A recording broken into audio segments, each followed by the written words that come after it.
Varicose veins కి సరైన చికిత్స కోసం సంప్రదించండి ఎవిస్ హాస్పిటల్. నమస్తే రమ్మగారు. నమస్తే జయ. రమ్మగారు, గ్యాస్ట్రిక్ సమస్య భలే బాధ పెట్టేస్తుందండి. ఎంత అసలు దీనికి కూడా ఇంత ఇబ్బంది అనిపిస్తుంది, కానీ అల్లకల్లోలం అయిపోతాం రమ్మగారు. గుండెలు నొప్పి వచ్చేస్తుంది, ఎడచేయి లాగేస్తుంది, పై ప్రాణాలు పైన పోతాయి. ఏం జరుగుతుందో అర్థం కాదు, ఉక్కిరి బిక్కిరి అయిపోతాము. అవును, ఒక్కొక్కరు ఒక్కొక్క రెమెడీ చెప్పేస్తూ ఉంటారు, అయి తాగు ఈ తాగు ఈ మింగు అయి ఉయ్యి అని కదా. ఏదన్నా అంటే గ్యాస్ట్రిక్ సమస్య అసలు రాకుండా ఉంటే జాగ్రత్తలు ఏమన్నా తీసుకోగలిగితే తీసుకోవటం. మీకు తెలిసిన పాత రెమెడీస్ ఏమన్నా, హోమ్ మేడ్ రెమెడీస్? ప్రధానమైనది జయ గ్యాస్ట్రిక్ ట్రబుల్. ఇది వరకు ఇంత ఉండేది కాదు. ఇప్పుడు మనకి స్ట్రెస్ రిలేటెడ్ ఎక్కువ. స్ట్రెస్, సమయం లేకపోవటం, ఏమంటారు అదే ఏమంటారు, వేళలు, భోజన వేళలు సరైనవి కాకపోవటం ఒకటి స్ట్రెస్, కాలాతిక్రమణ చేసిన భోజన వేళలు, తర్వాత ఏమో నానా రకాల ఫుడ్స్, ఎన్నో రకాలు విరుద్ధాహార భోజనాలు ఒక్కొక్కసారి, అవి కూడాను ఎప్పుడు వేళ తప్పి తినటం. మార్నింగ్ బ్రేక్ఫాస్ట్గా పొట్ట ఖాళీగా ఉండి ఉండి ఉండి ఉండి హెవీగా తింటాం. ఆ తినేటప్పుడు కూడా మితాహారం కాకుండా అమితాహారాలు. కొంత టైం గ్యాప్ ఇచ్చేసామంటే మళ్ళీ తినేటప్పుడు ఎక్కువ తినేస్తాము, అదొక ప్రాబ్లము. తర్వాత ఈ బజార్లలో రోడ్ల మీద తినడం, బాగా బయట ఫుడ్, అది పెద్ద కారణంగా ఉంటుంది. స్ట్రెస్ని మనం ఏం చేయలేం. మన ఉద్యోగపు వేళలను బట్టి మన భోజన వేళలు ఉంటాయి. తర్వాత అతి మసాలాలు, అతి కారాలు, యూజ్డ్ ఆయిల్స్, ఇవన్నీ బహుశా గ్యాస్ట్రిక్ ట్రబుల్కి కారణాలు అయి ఉండొచ్చు. ఇవేవి కాకుండా సహజంగానే వాళ్ళ ఒంటి తీరు ఏదో జీన్సో అవి కూడా అయితే అయి ఉండొచ్చు. చిన్న చిన్న హోమ్ రెమెడీస్ తోటి కొంత మనం సర్దుకోవచ్చు దీన్ని. ఇవాళ రేపు ఏంటంటే యాంటాసిడ్స్ విపరీతంగా కౌంటర్ టాప్ దొరికేస్తాయి జయ. కాస్త గ్యాస్ ఇష్యూ రాగానే వెంటనే కాస్త తేన్పులు వస్తున్నాయి, లేదా పై ప్రాణం పైన పోతున్నట్టుంది, గుండెలో పట్టేసింది, పొట్ట బిగించేసింది అలా అనిపించగానే ఇమీడియట్గా యాంటాసిడ్ వేసేసుకుంటారు.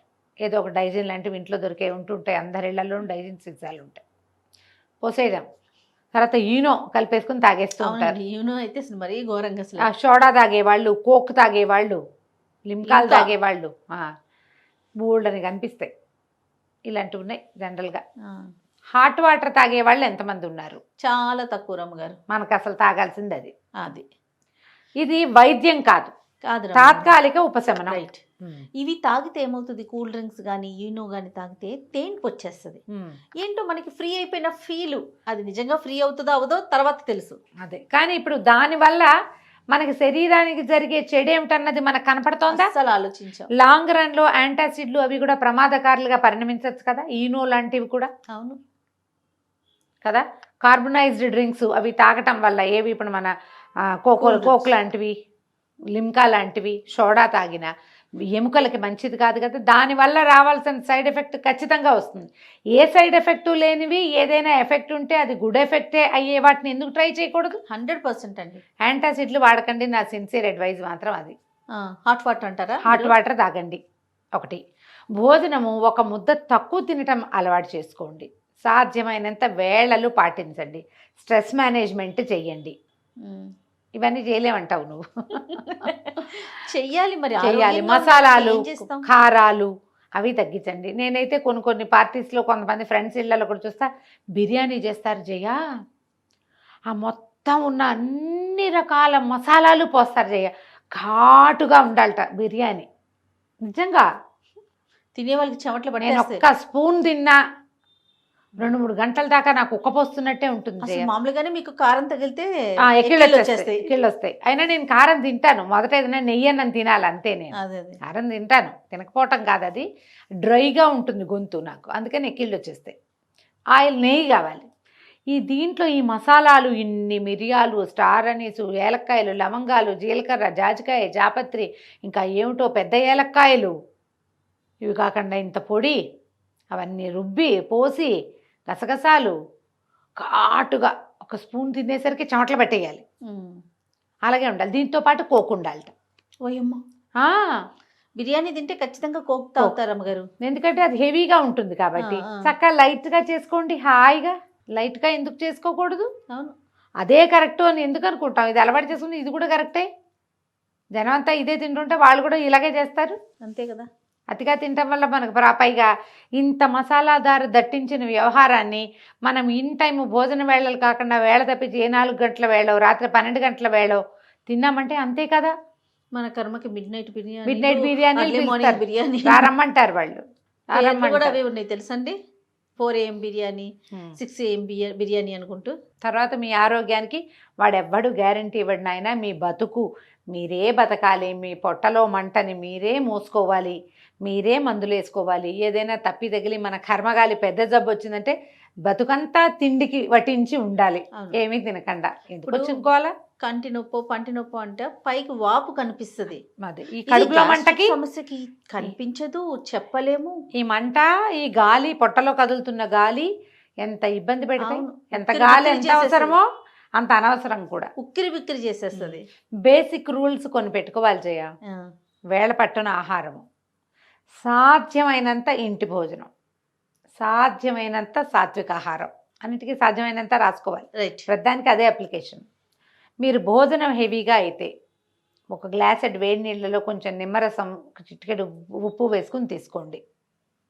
నిమ్మరసం వల్ల ఏమవుతుంది, మన ఫుడ్లో ఉన్నటువంటి ఐరన్ కంటెంట్ ఏమైనా ఉంటే ఫుడ్లో పదార్థాలు ఐరన్ ఒంటికి పట్టిస్తుంది.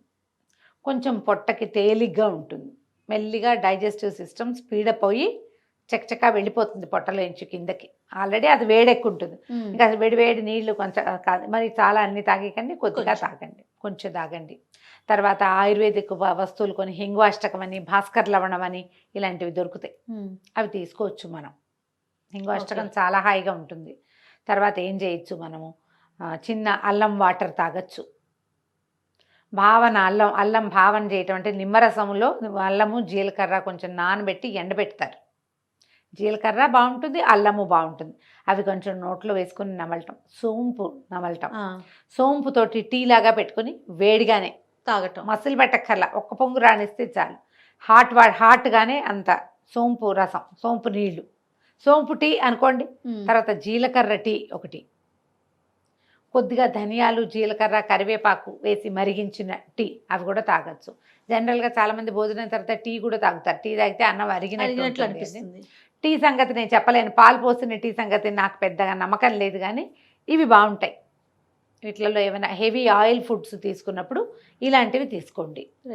తాంబూలం వేసుకోవటం ఒక పద్ధతి, అది దానివల్ల కూడా అన్నం అరుగుదలకు వస్తుంది ఎంతో కొంత. చాలా ముఖ్యమైనది ఏంటంటే వేళ తప్పి భోజనాలు చేయొద్దు. ఇవి తాత్కాలిక ఉపశమనాలు మాత్రమే, వైద్యాలు కాదు. నేను చెప్పినవి ఆ పూట. ఇవాళ తాగిన సోంపు టీ రేపు మిమ్మల్ని రక్షిస్తుందని నమ్మకండి. మీకు డాక్టర్ అవసరం ఉంటుంది. ఇప్పుడు వారంలో 1-2 సార్లు ఇలా అనిపించింది అనుకో, పర్వాలా. మీకు రోజు ఇలాగే అనిపిస్తుంటే చాలా తీవ్రంగా డాక్టర్ అవసరంలో ఉన్నట్టు. మీరు హాస్పిటల్కి వెళ్ళాలి, డాక్టర్ని చూడండి, ఏదైనా వేసుకోండి. మీకు సూట్ కానిది ఏదో వాళ్ళు ఏదైనా ఒక చెప్తారు, ఇవి చేయండి, ఇవి చేయొద్దని. డూస్ అండ్ డోంట్స్ని ఖచ్చితంగా ఫాలో అవ్వండి. జీవిత గమనం కుంటుపడిపోతుంది జయ. అవునండి. ఇప్పుడు మధ్యాహ్నం భోజనం చేస్తే ఇంకా రాత్రి దాకా ఆకలేదు, ఏమీ తినలేరు, తినకుండా పడుకుంటే నీరసం వస్తుంది, మర్నాటి పొద్దున పని చేయలేము. ఎంత ఇదిపోయింది, సిస్టమే సిస్టమ్ దెబ్బతినేస్తుంది కదా. ఆ సిస్టమ్ దెబ్బతినేంత వరకు వెళ్ళొద్దు అసలు. కొంచెం ప్రెగ్నెన్సీలో ఉన్నప్పుడు ఈ ఇష్యూ ఉంటుంది, పొట్ట పైకి పెరుగుతూ ఉంటుందిగా, పెరిగేసరికల్లా వీళ్ళకి అన్నం తినలేరు, అరుగుదలకి రాదు, తేన్పులు, చాలా బాధపడుతుంటారు. ఓకే, తర్వాత మళ్ళీ లేట్ 30s నుంచి స్టార్ట్ అవుతుంది ఆడకి మొక్కి ఎవరికైనా కూడా. మెనోపాజ్ వల్ల కూడా ఇలాంటి సమస్య రావచ్చు. కొంతమందికి PMS పీరియడ్స్కి ముందు ఈ సమస్య కనపడుతుంది. 40 వచ్చాక అందరికీ కనిపిస్తుంది. అన్నం తిని కూర్చొని పనిచేసే వాళ్ళకి ఈ ప్రాబ్లం రావచ్చు. మీరు ఎక్సర్సైజ్ ఉంచుకోండి అవసరం. భోజనానికి ఒక సరైన విధానం, ఇవాళ ఇది తిన్నాము, రేపు చైనీస్ తిన్నాము, ఎల్లుండి ఏమిటో తిన్నాము, కాంటినెంటల్ ఫుడ్ తింటాము, ఇట్లా పెట్టుకోకండి. ఏదైనా కొత్త ఫుడ్ నెలకు 1 సారి లేదా 2 సార్లు, అంతకంటే చెయ్యొద్దు. మరి అవన్నీ ఎలా తింటామండి అంటే ఇక మరి ఏం చేస్తాం, మనం చేయగలిగేది ఏముంది? ఆరోగ్యమే మహాభాగ్యం కదా. కదా, అంతే కదా. ఇది ఆలోచించండి. తర్వాత ఏంటంటే మనకి పొట్టలో గాలి బంధించినట్టుంటే మనం బొడ్డు చుట్టూతా క్లాక్ వైజ్ మసాజ్ చేసుకుంటే కొంచెం 2-3 తేన్పులు వచ్చేస్తాయి. అప్పుడు కూడా కొంచెం బెటర్ అనిపిస్తుంది. మీరు విధానాన్ని బట్టి మీకు ఏది సూట్ అవుతుందో చూసుకోండి. హాట్ వాటర్ సూట్ అవుతుందా, లెమన్ వాటర్ సూట్ అవుతుందా, జీరా వాటర్ బాగుందా, సోంపు వాటర్ బాగుందా, ఏవి బాగున్నాయో చూసుకుని వాటి వైపుకి వెళ్ళండి. రైట్. డాక్టర్ని మాత్రం డెఫినెట్గా డెఫినెట్గా కలవాలి. నమస్తే అండి. నమస్తే జయ.